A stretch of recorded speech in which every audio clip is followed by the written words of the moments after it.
നേരം വെളുക്കുമ്പം എന്റെ അച്ചായൻ കിണറ്റിൻകര കാണും. തൊട്ടിയാന്നു സ്വഭാവം വെച്ച് നോക്കുമ്പോ തൊട്ടിയാ, പക്ഷെ അതല്ല. കാരണം എന്താന്ന് വെച്ച് കഴിഞ്ഞാൽ അപ്പത്തിന് ഒരു ശൈലി എന്ന് ചോദിച്ചു കഴിഞ്ഞാൽ ഈ കിണറ്റിൻകര കയറിയിരുന്ന പല്ല് തേക്കും. മനസ്സിലായില്ല മച്ചി. അതായത് ഈ ഓരോരുത്തർക്കും ഓരോ ഇതാണല്ലോ.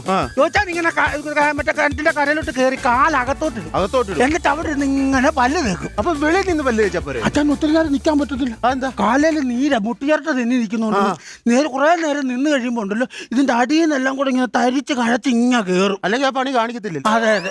അവിടെ നിന്ന് ഇങ്ങനെ ഒരു ദിവസം ഇങ്ങനെ പല്ല് തേച്ചോണ്ടിരുന്ന സമയത്ത് ഞാൻ പറഞ്ഞ അച്ഛാ അന്റെ കഴിക്കാൻ പുട്ടെടുത്ത് വെച്ചേക്കുന്നു പറഞ്ഞു. പുട്ടാണോ ഈ പഴമില്ലെന്ന് ചോദിച്ചോണ്ട് ചാടി ഒരു എഴുന്നേപ്പ്. പിന്നെ ഞാൻ കേൾക്കുന്നത്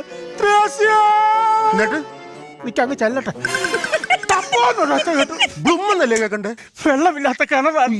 അത് ഞാൻ ഒരു 100 പ്രാവശ്യം ഞാൻ പറഞ്ഞോണ്ട് അതിന്റെ മണ്ണേ കയറി ഇരിക്കരുത്. ഞാനിങ്ങനെ നോക്കുമ്പം തവള പാറപ്പുറത്ത് ഇരിക്കുന്ന പോലെ ഇരിക്കുവാ എന്റെ അച്ഛൻ.